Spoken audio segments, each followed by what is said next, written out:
नाज़रीन, यकीनन आपने सुना होगा कि 2023 में मुआहिदा लोज़ान खत्म हो जाएगा और तुर्की पर लगाई गई 100 साला पाबंदियां खत्म हो जाएंगी और ये भी उम्मीद जाहिर की जा रही है कि तुर्की में दोबारा निज़ाम खिलाफत उस्मानिया को बहाल किया जाएगा। मगर क्या आप जानते हैं कि दर हकीकत मुआहिदा लोज़ान है क्या? क्या वाकई मुआहिदा लोज़ान के तहत तुर्की पर कोई पाबंदी आयद की गई थी या नहीं? मुआहिदा लोज़ान किसने किया और कब और क्यों किया, इस हवाले से तमाम तर तफसीलात आज की इस मुख्तसर वीडियो में आपके सामने पेश की जाएंगी। मगर वीडियो में आगे बढ़ने से पहले अगर आप हमारे चैनल पर नए हैं तो बराए मेहरबानी हमारे चैनल info@adil को सब्सक्राइब करें, जहां आपको बिलखुसूस इस्लामिक हिस्ट्री और बिलउमूम दुनिया भर की मुनफरिद मालूमात मिलती रहेंगी। नाज़रीन, मुआहिदा लोज़ान 24 जुलाई सन 1923 को स्विट्जरलैंड के शहर लोज़ान में पहली जंग अजीम के इत्तेहादियों और तुर्की के दरमियान तय पाया।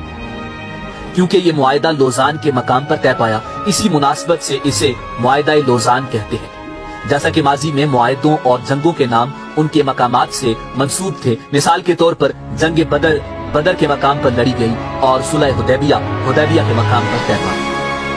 नाज़रीन, आपको ये जानकर हैरत होगी कि मुआहिदा लोज़ान वो मुआहिदा है जिसके तहत पहली दफा जमहूरिया तुर्की को आलमी सतह पर बतौर आजाद रियासत तस्लीम किया गया। बुनियादी तौर पर यह मुआहिदा तुर्की और फ्रांस के दरमियान हुआ, मगर एक फरीक तुर्की और दूसरी तरफ सल्तनत बरतानिया, जिसे ब्रिटिश एम्पायर कहा जाता था, फ्रांस, इटली, जापान, यूनान और रोमानिया शामिल थे।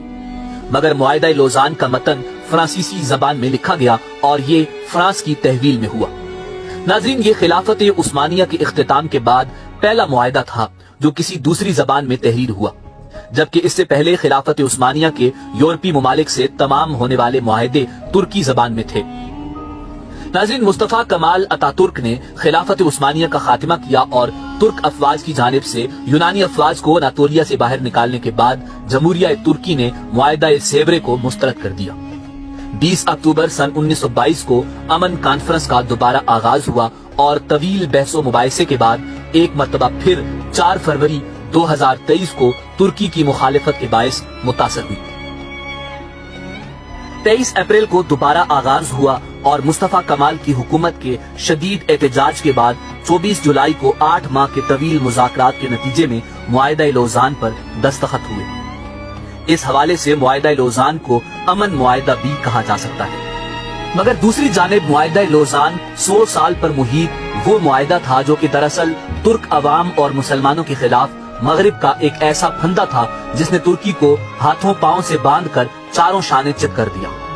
2023 में ये मुआहिदा अपनी मुद्दत पूरी करके गैर मुअस्सर हो जाएगा।